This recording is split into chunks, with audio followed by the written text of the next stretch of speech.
Sit on, we about to drag your kingdom down. We about to bring it down, baby. Okay, this is episode 9 of Greenleaf. They are definitely bringing Satan's kingdom down. Not the one we suspected. This is not about Bishop. This is all about Uncle Matt. All right, so it breaks. In the beginning of this episode, this is a good episode. This is one of the best. This is about the best they've done, I think. So if you like drama, this is the one for you. Grace has got a video tape of one of these girls, which she brings to the bishop's office and lets the bishop see this girl's testimony. Now, this time, everyone believes it. He has the evidence. Like as I said before, Grace is an investigative reporter, so she's a professional at what she's actually doing. All right, so she comes to the bishop's office, shows him the film. Now he's convinced that Matt is indeed guilty. All right, and so Uncle Matt, who is a child molester, who's been molesting these young girls, he is planning on a trip to go fishing in Cuba.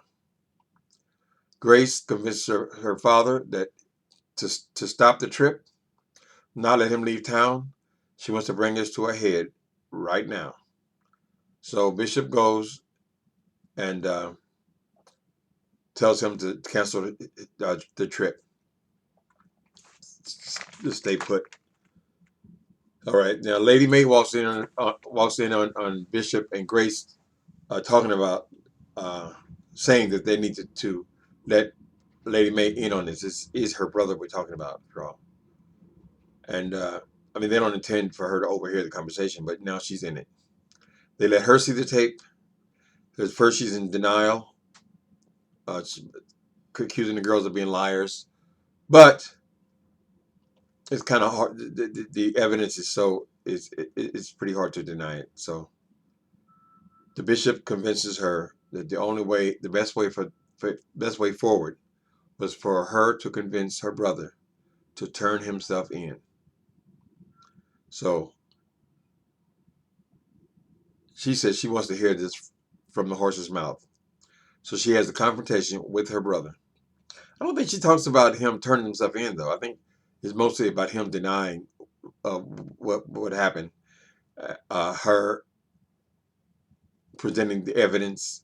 He's saying that they're all lying. It's a conspiracy. And she's saying that, this person lied and that person lied and that person lied.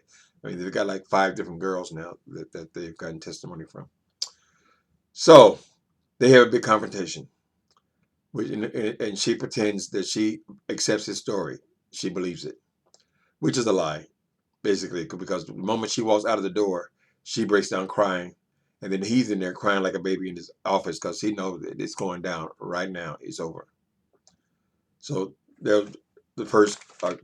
Listen, I took. Did I just tell you all people gonna cry in this episode? I don't remember, but okay. Let's move on to the next thing. All right, Lady May sees the video. Okay,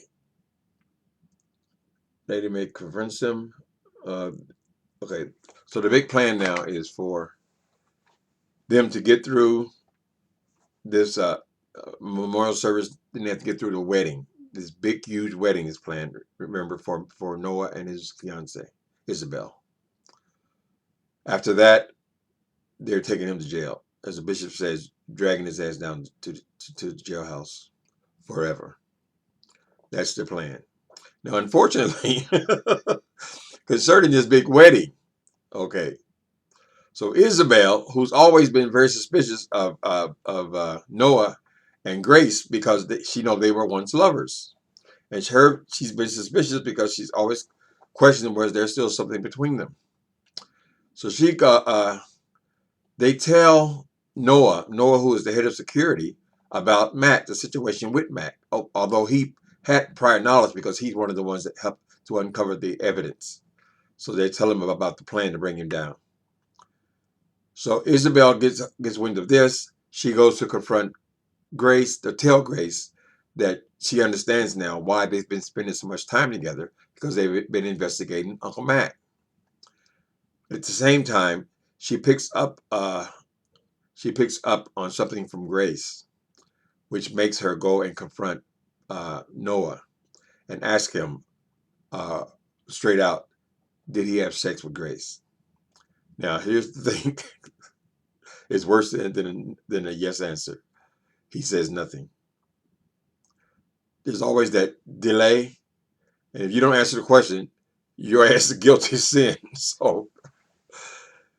So now she knows that they have had sex. And how she reacts, there's going to be no wedding. She calls the wedding off. So this big wedding is planned. Lady Mae's brought trees in, and they put in special stages for dancing. There's this huge event that they're planning at the big house, the big Greenleaf mansion. So it's off. Noah goes to Grace and asks her, did she say anything? But no, she just got it figured out on her own. It's all about just looks and delays. But she had it right. Now, last week I knew it. The moment they had sex and confessed they loved each other, I knew the wedding was not going to happen. Or why would they go through all the trouble of letting them be in love with each other? So everything's shaken up, shooken up now. A lot of things come out in this episode. So let me hit on a couple other things before I get to the climax. All right. So last week I suggested that the question was, did Lady Mae know about these scholarships? And it looks like she knows absolutely nothing about him paying off these girls. She didn't know. She had no idea about that. She thought they were scholarships. But he's been using those scholarships to pay off these girls or the parents to keep quiet about what he's been doing. Okay. So, I got any other notes here? Grace and Noah. Okay, so poor Mercy. All right. I thought Mercy was going to be the big thing between Mercy this week, but Mercy and her husband, but it wasn't. She has grown very suspicious of her husband and his telephone of his. In one of the early scenes, she walks in on him in the bathroom. I guess they're getting ready to go to church or something. And he puts his phone away. And he's always putting his phone away. So she's tearing up outside of his presence. And she talks to her new choir director about her suspicions that something's going on with him. She thinks it's another woman. Boy, is she in for a surprise. But she confronts him. And she asks him to see that phone. And of course, we all know there ain't no way in hell she's going to see that phone. You have a better chance of seeing heaven than seeing that phone. But now, of course, at some point she's going to find out. But so he backs her down and soft talks her and confesses his love and all this kind of thing. But it's all at the same time, he did not pull that phone out of his pocket. Oh, poor little girl. She's pregnant with twins too. All right, so who else did we miss? All right, so Jacob and his wife, they have a 16-year-old daughter. You know, she's Grace's daughter's best friend, her new best friend. Okay, so are they cousins? Yeah, I think they're cousins. Okay, so they bring their daughter into their room and ask her about Uncle Matt.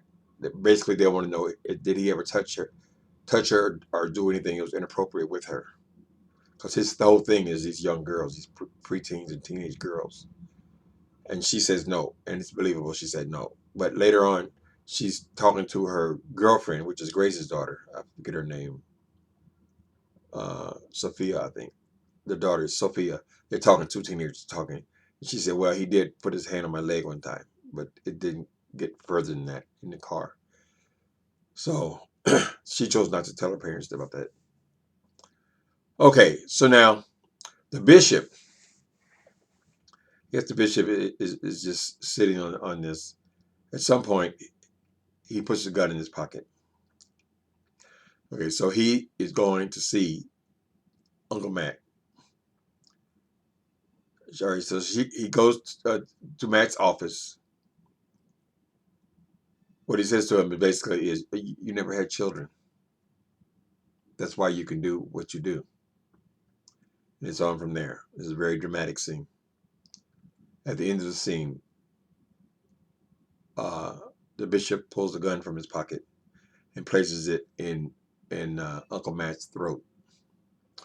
And we know he has this shaking thing that they showed last week with his hands. So in the last scene, he's shaking. His hand is shaking, but he's got the gun pointed in Uncle Matt's chest. And Grace is, as she's almost to her office, she's looking for her father. She can't find him. His office is empty and all this. But she gets a premonition, kind of suddenly, and she breaks to run for Uncle Matt's office. That's how it ends. Song breaks in, my favorite song in the world right now. Satan!